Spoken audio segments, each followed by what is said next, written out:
สบายดีพ่อแม่พี่น้องพูดมาเด้อพ่อใหญ่เด้พูดมาแล้วโอ้ยพ่อใหญ่ถ้าโดนเติบเนาะผ่านมาแล้วพ่อแม่พี่น้องเอ้ยไปได้ปะนี่ได้พ่อใหญ่มาแล้วพ่อใหญ่ขับเองนะสบายดีสบายดีขี่นี่เลยป่ะพ่อใหญ่ขี่นี่ขี่พี่เอาเข้ามาพี่ในรถกระบะเราโอ้ยพ่อใหญ่มาแล้วพ่อแม่พี่น้องเอ้ยโอ้รถผู้แจกผู้ชาวไปลงทำลงเฮียนเอาให้เพิ่นมาส่งบ่พ่อใหญ่นะฮะชงเลยก็มาส่งรถงานว่าจะให้เราปากของมันเอาอยู่ในมันพุ่งเขาบดเรื่องอยู่คือเรื่องเขาย่านบอกคำมันเสียแล้วมันคนกับว่าเนี่ยมันเขาบ่หับเด้อพ่อใหญ่ดีละเอาเมื่อพุ่นละเมื่อเมียนเฮือนเมียนจังพุ่นละบ่เอาเมื่อเลยนี่มาแล้วมื้ออื่นละคอยสิโทรแล้วเอาคอยเลยเขาสิออกมาลัดน้องได้ผู้สาวก็โทรมาโลดผู้สิลัดไปลัดดอกมันได้อยู่แล้วบ่ให้เตรียมฉลองแล้วว่าเตรียมเบียร์เตรียมหยังแล้วเหรอวะก็ได้ก็ไม่ได้ฉลองแล้วชอยังบ่พ่อใหญ่ผู้ใดอันนี้น้องบ่ลูกเลี้ยงนี่นะเฮือนอยู่ในนี่โอ้สิเพิ่นจะเมียนมื้อเฮือนเพิ่นละว่าเนี่ยเอาเมียนเพิ่นแล้วมื้อละมาแล้วก็โทรใส่เราพ่อใหญ่โทรหาเพิ่นละเพิ่นออกมาหับเอาเนาะนั่นดอกนั่นเนาะพ่อใหญ่เนาะปลาคนใหม่โอ้ยมันเขาบ่มันเป็นชาวชามชีพผู้ลูกเลี้ยงไปอยู่บ้านห้วยเมานี่ปาตะบ่ชี้น้ำพี่ยังอีกอันนี้มันตั้ง10กว่าปีแล้วเขาลูกเลี้ยงน้ำข่อยนี่มันบ่ย่านดอกอันนี้น่ะเขาเลยเบิ่งแย่งข่อยคู่มือเด้อไปซะพ่อใหญ่ไปเด้อไปพ่อแม่พี่น้องเอ้ยสิได้ขึ้นรถขึ้นล่างไปแล้วบัดนี้พ่อใหญ่เนาะมันบ่นั่นก็ค่อยกลับมาก็สิส่งตัวนี้ลงไปให้พ่อใหญ่ลมเวียกเลยบ่ได้พ้นระยะช้าอัน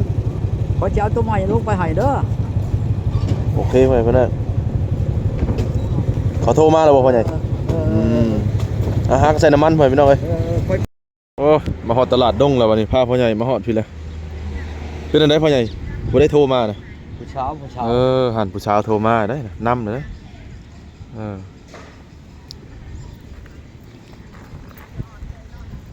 หากะฮอดตลาดดง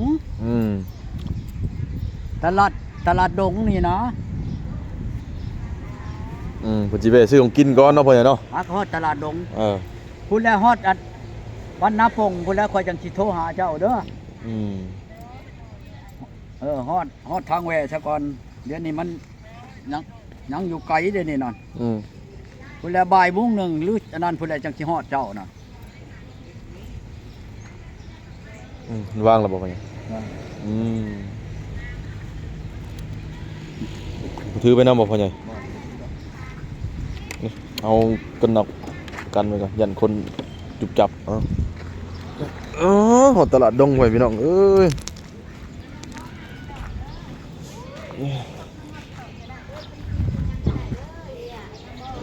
โอ้ยเอายังเดียวพ่อใหญ่มีคนหู้อีกแล้วบัดนี้มีคนได้มาขามเนาะเห็นแล้วหู้แล้วเนาะทุกคนเคยมาอยู่ตลาดดงรู้จักหมดเอาคอยผมเคยมากกว่าจะเล่นเจ้าอยู่ในคลิปนะไม่ฆ่าก็ไม่ฆ่าคนงามเนาะย่องเลยมาเลยเห็น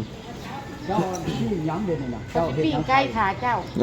เขาเจ้า15 คนแล้วสิปิ้งไก่เจ้าชิปิ้งหรือนี่ปิ้งเขาท่านคอยกินแต่ว่านี่แหละท่านก็กินเขาไปก่อนเนาะนั่นมันก็โทรหาเนาะผมมาโทรหาก่อนเนาะแม่เนาะโทรหาก็เทศเล่นเขากันนึงซุกแล้วเคียงมีแต่หน่วยงามเนาะตัวจริงหล่อป่ะแม่ตัวจริงหล่ออยู่ป่ะตัวจริงจะไม่คือหล่อแท้แล้วมีเมียอยู่บ่เนาะยังเลยยังโสดอยู่ได้ถ้าผมมีแล้วไอ้ข่อยเด้อได้แล้วเมียแล้วตุ๊กกินบ่ได้เมียยอมงานมีเมียแล้วบ่ข่อยยังบ่ได้มีเมียงานเมียจะทุกข์เนาะ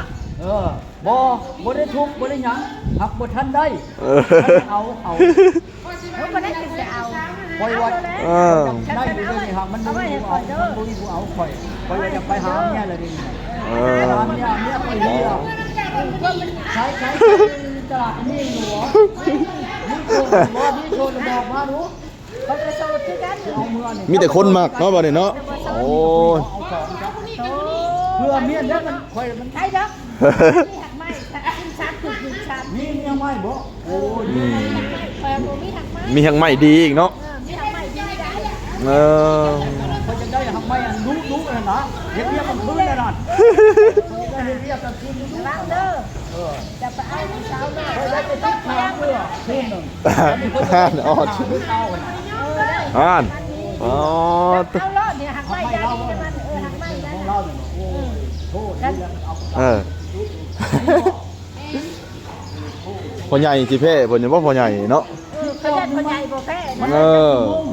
จองไม่ใช่ในชั่วโมงนึงจองทั้งงาน จอบ1 ชั่วโมงนึงมันสิบ่ทานออกแต่กันฉบับนี้เนาะ กิน3 ปึกนึง3 ทีคันบ่มีคันบ่มีบ่ลงแล้วมาลงขานั้นจะไปกินทางไม้ฮะ เออ เป็นขายผักบัวหอมๆเลย สุดต้องซะก่อนนะ เอ้า เอ้า จะมักพริกกับมันนี่เลย โอ้กินบ่ได้แล้ว มั มัน น ซา กิ ก็ น บ่เอาบ่ นี่นังอันนี้เนาะ พริกกระตุก ทุกอัดคักอยู่เนาะ เขาเฮ็ดขาดไหน แต่ว่ามาเฮาไปดังไผเนาะโอ้ค่อยว่าพึ่งค่อยว่าเปี้ยง เขาเห็ดขาดเนาะเป็นแผ่นอยู่เนาะพ่อใหญ่ เพิ่นแผ่นเขาเฮ็ดได้ประมาณเขาก็ขู่ ค่อยก็ว่าเดี๋ยวนี้หันค่อยสิไปหาเบิ่งอันนี้เนาะอันก็ขายอันเดียวกันปัดมาก่อนค่อยกำลังไปปัดค่อยค้ากลับก่อนค่อย แล้วบ่เอาได้ดอกเฮ้ยมันบ่มีหักไม้ ข้าเจ้ามาเที่ยวคนคนที่ซอยเป็นที่โลด ห่าน แต่คอยนี่เป็นยังคนเรียกเจ้าว่าคนที่ไปล้างน้ำขนาด เราเจ็บขาเนาะ แม่อื่นบ่ได้หักในยามมันนะ ห่านหักแต่ขาได้พ่อใหญ่เอ้ย ฮะ หักแต่ขาได้เหรอเด้เออ เจ้าขายยังแน่ มูนีแล้วนี่ บ่มีแนวมักเข้าเนาะ บ่มีน้ำผึ้งเด้อว่าบ่ มีน้ำเพิงน้ำหยังเนาะ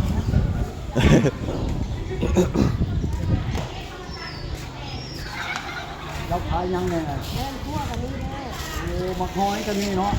มักหอยนี่ค่อยบ่มัก หอยจุ่ คันเจ้ามีน่ะหอยว่านี่ค่อยมักอยู่นี่หอยตัวนี้ หอยยังพ่อใหญ่คือหมัก น้อย เนี่ย โพดนี่ค่อยมักตัวชิ้นใหญ่ๆเลย เออหมักหอยใหญ่เนาะ ใหญ่ๆมันน้อยโพด โอ้ตลาดดงเลยพี่น้อง เจ้าขายยังแน่ขายเนาะเจ้าขายเนาะ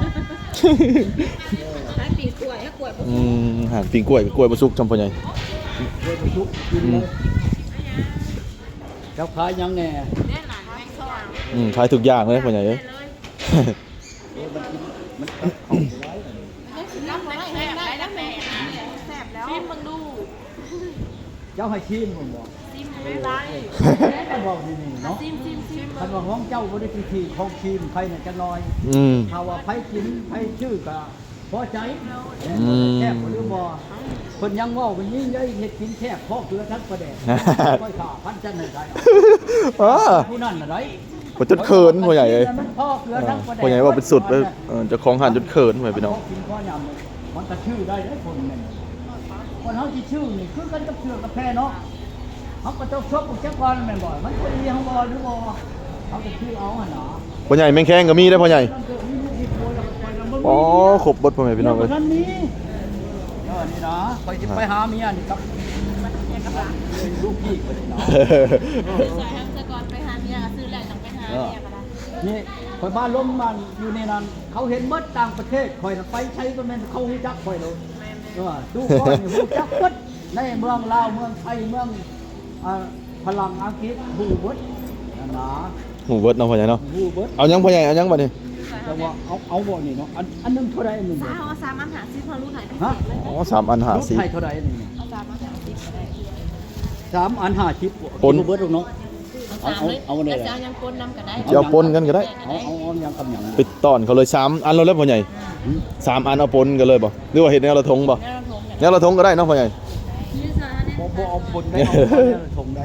ป้าน้ำตาลก่อนก็มีเนาะ ไปซื้อซอย มันสิ เนี่ย คลำเลยนะ เอออันแนวละทงเนาะพ่อใหญ่ ซื้อน้ำตาลก้อนเนี่ยได้คุณยาย แน่ละอย่างนะ อืม ตัวใดเนี่ยไม่ยั้งนี่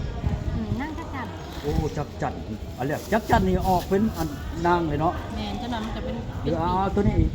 อืม หอดเซนเราไปหยัง ว้าวตัว เอาหยังมาแล้วเอาหยัง ตะกะแตนนี่เจ้าพ่อใหญ่มักอยู่บ่นี่ จักแตนบ่ เออ เดี๋ยวเอา เอา ตัวนี้ หอดเซนเราเขาแสเจ็ดอันไป อันหาชิปมาแล้ว หอดเซนเราไปแสเจ็ด โอ้ยกินบ่เบิดแล้วชองคนนี่เนาะไปกินน้ำแหน่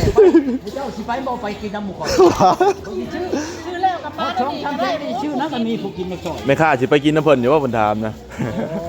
ซื้อปลาไว้นี่ก็ได้ ต้อง เออ คนตัว อันตัวบ่พ่อใหญ่ คนมันคือประสบการณ์มาหลายเทื่อ เออ ตัวได้ข่อยยังไม่ได้ชวนเจ้า เออประสบการณ์เพิ่นหลายเด้อพ่อใหญ่เด้ออย่าตัวเพิ่นเด้ ตัวเราบ่กล้าตัวเนาะ อืมหาชิปเนาะซื้อซอยเนาะพ่อใหญ่เนาะ วันที่เฮาขี่พูดแล้วไปเอาตัวนั่นล่ะ อืม ว่าหยัง ย่างคือน้ำตาลก้อนมาเลย อันเดี๋ยวใครซื้อน้ำตาลก้อนเด้อพ่อใหญ่บัดนี้ เอาแล้วบ่แล้วกินบ่ได้มันเป็นหวัด ชื่อตัวนี้ฉัน มันเป็นหวัดกินบ่ได้เขา เออ บ่ได้อันผู้หญิงมีเล็กน้อยกว่านี้ชื่อบ่ตอนเขา เออ ไม่ซื้อเลยนะว่าอยากได้มาอันนั้นนี่ซื้อๆ เนาะเอ้ยให้พ่อใหญ่เพิ่นเลือกเองอัน เจ้าคิดเคยแน่ว่าซั่น อัน จัดปาก ฮะโอ้ยเป็นหยังกันน่ะ ฮะ ตะหมากบ่มึน โอ้ย นกไปยังก็ ข้าวน กเข้าตาเมาบ่มื่นเออแนวนั้นเนาะแม่เนาะนกเข้าตาเมาบ่มื่นห่วยพี่น้องเอ้ยแต่ดอกแล้ว กันชื่อของวันนี้ชัดวันนี้นั่งก็มีสิทธิ์ตัวให้กินได้ เออ อันข่อยยังบ่ได้แม่เฮือนเคยหาแม่เฮือนอยู่ดิ อืม ข่อยกำลังก้าวไปหาได้ดิต้องทะเลาะพุ่นแหละข่อยนั่นอีกมื้ออื่นข่อยมาหลอกมาเจ้าอีกเด้อ อืมมือจิบ่ มีผู้พาน้ำข่อยได้มื้อใด ฮะ บ่แม่นว่าข่อยไป2มา3แล้วได้ข่อยจะไป2เดี๋ยวนี้น่ะเพิ่นมาเนี่ยมา3แนม มาสามเนาะพ่อใหญ่ ข่อยสิพาเรามาล้อเบิ่งตลาด ฮะอันมีคนเสียงคุณเด้อพ่อใหญ่อ๋อขายพี่จังไงเนี่ย เจ้าก็สิเคยอยู่กับข่อย เคยเห็น แน่เคยเห็น นั่นเคยเห็นนั่นเห็นในคลิป แท้ บ้าน ได้ นี้ ข่อยออกในคลิปแท้ได้ เออ เออ จักบ่ โอ้แล้ว ผู้จักบ่ มักทุเรียนได้พ่อใหญ่มักอยู่บ่พ่อใหญ่ หยัง มักทุเรียนได้นี่แซ่บเออทุเรียนหอม ทุเรียนเนี้ยตัวนั้น3แสน อ๋อ3แสนผู้ได้พ่อใหญ่เอ้ย ตัวนี้แสนนะ สู่ไว้บ่พ่อใหญ่ แสนสี่เขาเนี่ยทุเรียน เออข้าวเหนียวทุเรียนก็มีเนาะ อันนี้น่ะเช่นหนึง อ่า บ่ประมาณบ่ค่อยหาก็กินเบิดวานนี่เขาฝากมาจากภาคใต้ลูกหลานนั่นลูกหนึงนั่นนี่อยู่5บัวลูกหนึงนั่น3ใหญ่ได้บัด เอามาจากไทยบ่ทุเรียนหรือว่าทุเรียนลาวเออ อันนี้ ภาคใต้พุ่นละ เออ อันตัวอันกวนนั่นยังกินบ่เบิดครับเดี๋ยวนี้แต่ว่าลูกไปหามันยิงมากินซอย นั่นหาผู้สาวกินจอได้ ยิ่งเราจักกัน อ่า ถ้าว่าสิไปอันเอาอยู่อันห้วยงัวกูจักอยู่บ่ห้วยงัวแน่ห้วยงัวอยู่อันพักชนวันลงไป มันหลายบ้านเนาะ เนื้อตะโอ้ยขึ้นมาจังหน่อย อืมหลายบ้านหลายกับ ไป บ่ฮู้ อยู่ในเขตชนวันนี่5คนแล้วค่อยเอามาอยู่ก่อนนี่ผู้ที่6นี่ลงไป อืม เขตชนวันไหนเพื่อแขกชนวัน บ้านอยู่ที่แท้อยู่บ้านไหน บ้านกลางบ้านชะมวย เพิ่นนี่นะเพิ่นอยู่บ้านกุดแขเด้ ไปเอาอยู่ครับ แถวเซโนนี่แหละ แต่ชะมวยนี่ชอบ นั่นเห็นเอาหลายคนเนาะพ่อใหญ่ เมืองโจ้ยนี่ผู้หนึ่งห้วยงัวผู้หนึ่งและอันห้วยลาดผู้หนึ่งดิ เออ ผู้ที่6เลยดิเนี่ยเอาเลยนี่ ป้าจับพ่อใหญ่ เด้อจันเด้อ 9โมงแล้วอ๋อตัวพ่อพี่น้องเอ้ยเดี๋ยวบ่ได้สิพาพ่อใหญ่ไปพุ่นแหละขี่รถจักรไปเนาะพ่อใหญ่เพื่อสิฮอดเนาะพ่อใหญ่อยากเข้าแล้วบ่ยังติ ไปเลย ประมาณจังหวะจะกินเนาะพ่อใหญ่เนาะแล่นรถก่อนเนาะ ไปกินอยู่ตัวนั้น ไปกินอยู่พุ่นก็ได้พ่อใหญ่พี่น้องโอเคพ่อใหญ่พี่น้องเอ้ย